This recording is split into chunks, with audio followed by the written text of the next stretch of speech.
Hi, just a while ago I did video 19A, and it's just one of those days in which I can't play to save my life, and I took too long, and I apologize.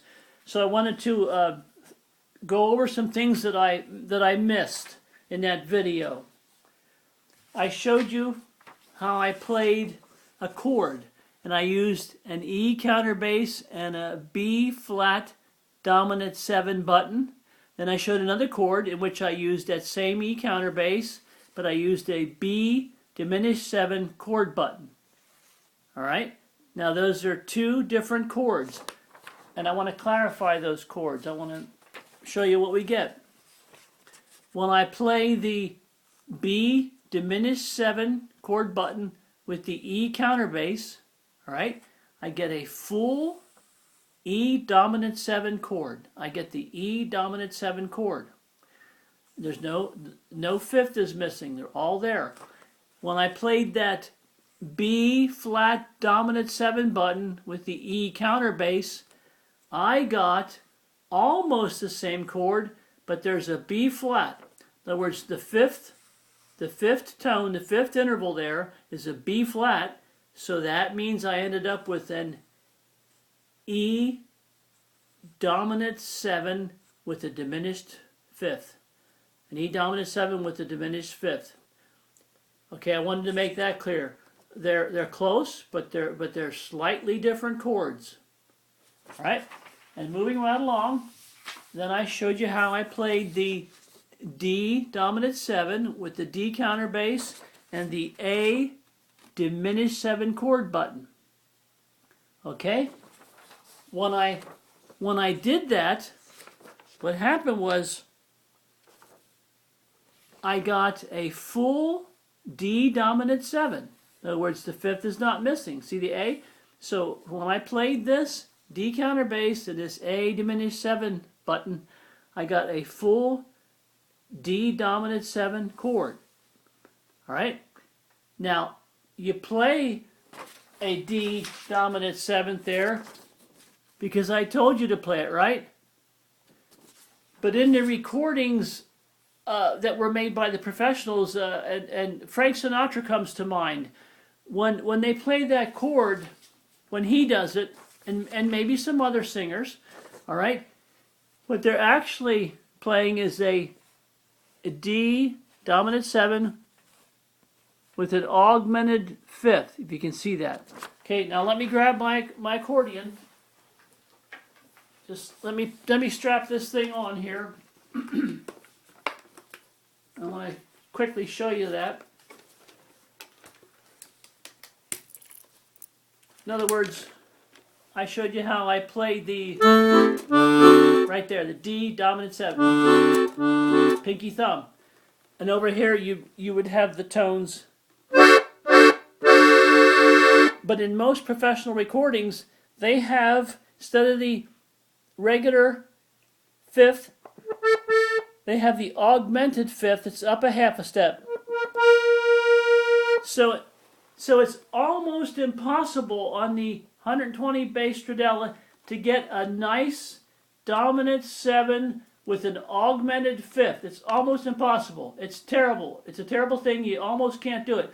So over here, you would play, instead of playing the D regular dominant 7, you would just add that augmented fifth with your right hand. And it would sound like this.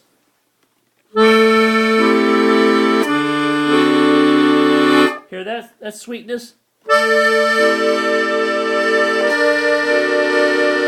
See? In other words, you can pick up your augmented fifth over here in the right hand if you want to play it more like the original recordings. So you have your regular dominant 7 over here,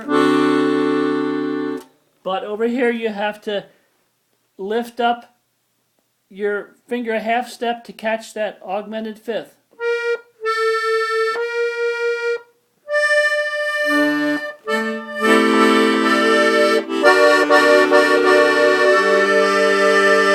Okay, I just wanted to show you that. for those who are being fussy and really want to learn the melody the correct way. Now, I showed you the G major 9, and that included the tones of the G major chord and the D major chord. I showed you that quickly. Then I showed you the E flat major 9, which included the tones of the E flat major chord and B flat major chord, right? But when it came to the taller chords, like for example the C minor 11, I forgot to show you this.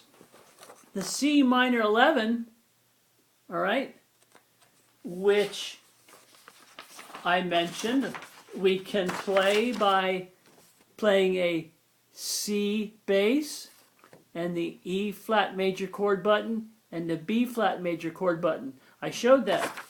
And what we got was, we got the C bass there, all right? And we got the tones of the E flat major chord and the B flat major chord. So you see all the tones that are used in the C minor 11, correct?